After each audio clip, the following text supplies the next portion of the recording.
খুলনায় ভণ্ড কবিরাজের ভেলকিবাজি। যুবক বয়সে মেতে থাকতেন নাচ আর গানে। এক সময় জীবিকা নির্বাহের জন্য শ্রমিকের কাজ করতেন স্থানীয় স্টার জুট মিলে। হঠাৎই ভাগ্যের আমূল পরিবর্তন। ভাগ্য বদলে শ্রমিক থেকে বনে যান কবিরাজ হুজুরে। রাতারাতি হয়ে ওঠেন এক কামিলদার কবিরাজ হুজুর। বলেছিলাম খুলনা জেলার দিঘিলিয়া উপজেলার কাটাবন গ্রামের ভণ্ড হুজুর মকবুল কবিরাজের কথা। নামের আগে হুজুর বিশেষণটি ব্যবহার করলেও তার নেই কোনো শিক্ষাগত যোগ্যতা। দর্শক দেখেন, আমরা আজকে এসেছি দিঘলিয়ার মকবুল হুজুর নামে একজনের বাসায়। একজন মিলে চাকরি করে কিভাবে এত সম্পদের তিনি মালিক হলো, তিনি বলছেন তিনি ইসলাম শরিয়া সম্পূর্ণভাবে তাবিজ দেন। ইসলামের তাবিজ সম্পূর্ণ নিষিদ্ধ। একটা মানুষ কিভাবে মিলে চাকরি করে এত সম্পত্তির মালিক হয়, এটা আপনাদের কাছে প্রশ্ন। আজকে আমরা যাব মকবুল হুজুরের চেম্বারে।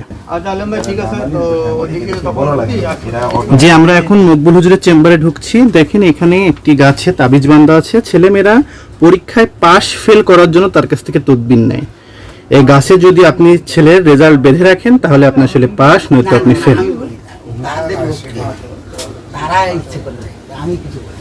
নবী সাল্লাল্লাহু আলাইহি সাল্লামের উপরে কেউ লিখেছেন না? ওনার নবী সাল্লাল্লাহু আলাইহি সাল্লামের থেকে জ্ঞানী এবং তার থেকে উত্তম কেউ লিখেছেন এটা? তারা ওগুলো করে গেছে, আমরা এটা দেখে।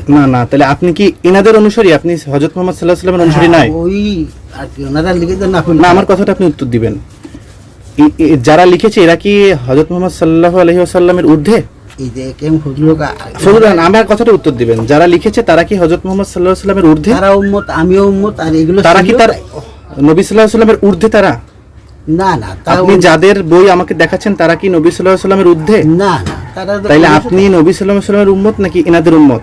না, ওনারা ওরকম ইজাজত যে লিখেছে। আচ্ছা ঠিক আছে, আপনি নবী সাল্লাল্লাহু আলাইহি ওয়াসাল্লাম যেখানে বলছে যে কোন রকম তাবিজ পরা হারাম, সেখানে আপনি ইসলামের দোহাই দিয়ে তাবিজ করছেন, স্বামী স্ত্রীর মিল ঘটাচ্ছেন, কবিরাজি করছেন। এটা কতটুকু বাস্তব? আপনি যদি নবী সাল্লাল্লাহু আলাইহি ওয়াসাল্লামের উম্মত হয়ে থাকেন, তার কথার পরও আপনি বলছেন এটা ইসলাম শরিয়া সম্পূর্ণ।